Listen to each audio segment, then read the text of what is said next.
5 seconds.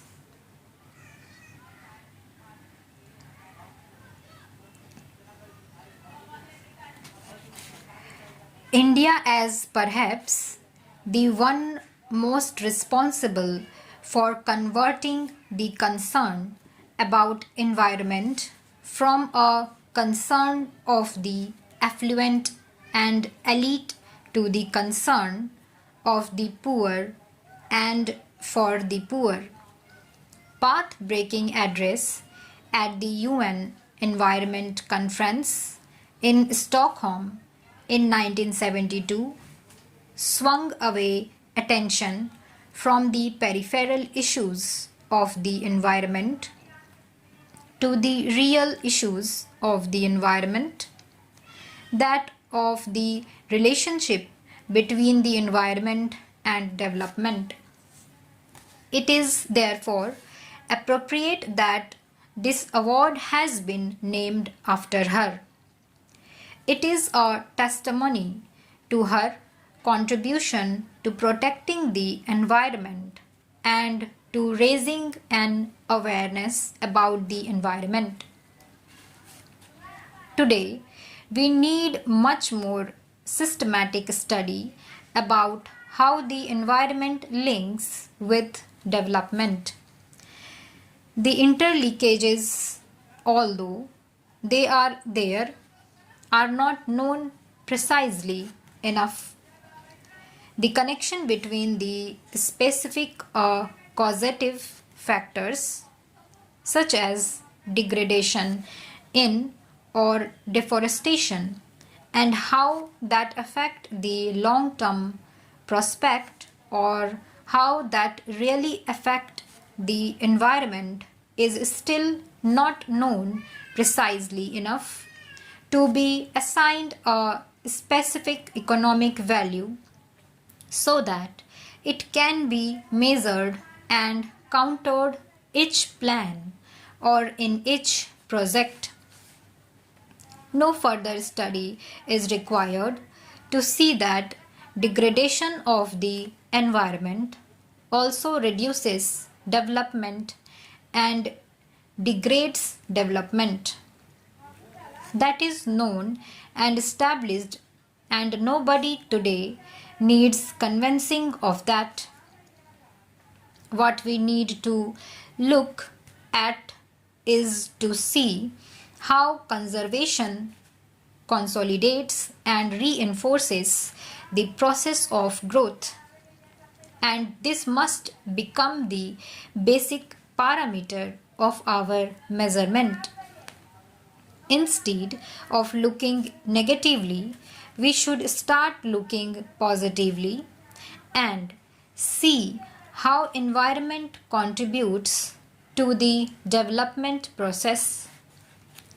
We must both increase scientific knowledge on environmental matters and at the same time we should enhance awareness amongst planners, technocrats, bureaucrats, all our people at large.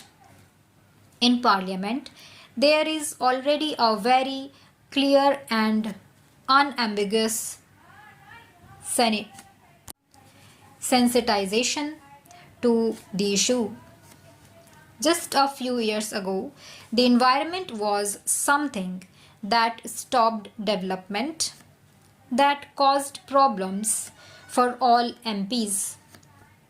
Today, that has changed, and it is in fact just the reverse, with MPs raising questions on clearance of projects where there are still some problems on the environmental side.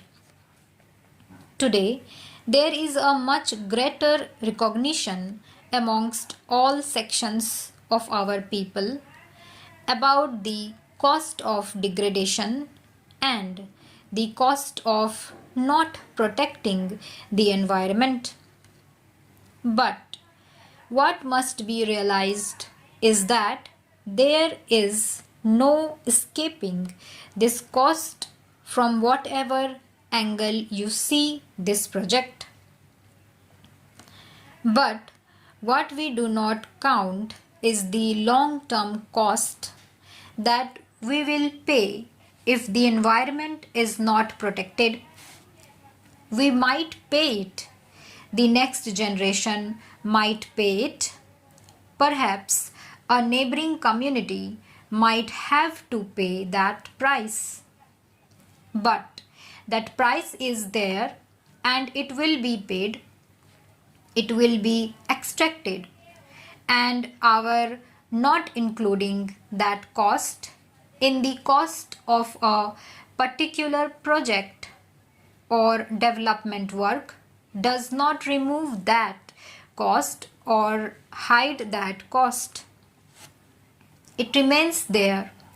Somebody has to pay, and the more we develop, the more we realize that many of these steps that we had taken in our earlier phases of development, where this cost had not been totaled into the cost of the project, we are having to pay that price today.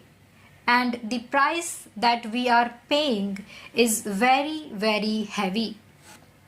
It is very difficult to link things specifically, but almost everyone will agree that the droughts and the floods that we have had this year are influenced very substantially by the degradation of the environment, by deforestation, by various steps that we have taken without caring enough. This year, it will cost us close to rupees 3,000 crores just in 1 year. That is, if we do not include the loss of production, it will still rupees 3,000 crores. With the loss of production, it would be a vast figure. So, the price is being paid. It is being paid in different places, by different generation, by different communities. We can't dodge that price. The decision and the studies that are required are on how to include that price in the initial conceptualization of the project, so that we know that what we are actually getting in terms of value for money for a particular project. We still don't know this accurately enough. We took one step in the South Asian Association for Regional Cooperation when we asked for a regional study on degradation of the environment, its effects, its causes, and its cost. We hope that we will be able to make progress in this direction. We hope that the society will help us in looking into these aspects. The Bombay Natural History Society has been awarded the first Indira Gandhi Paryavaran Purashkar. The society for over a century has taken remarkable pioneering initiatives, decades ahead of its time, in making continuing and invaluable contribution to our knowledge of India's flora and fauna. The society has undertaken fundamental research. Its collections constitute a repository of basic knowledge about ourselves and our country. Today, we pay with this award our highest tribute to Dr. Salim Ali also. Stop.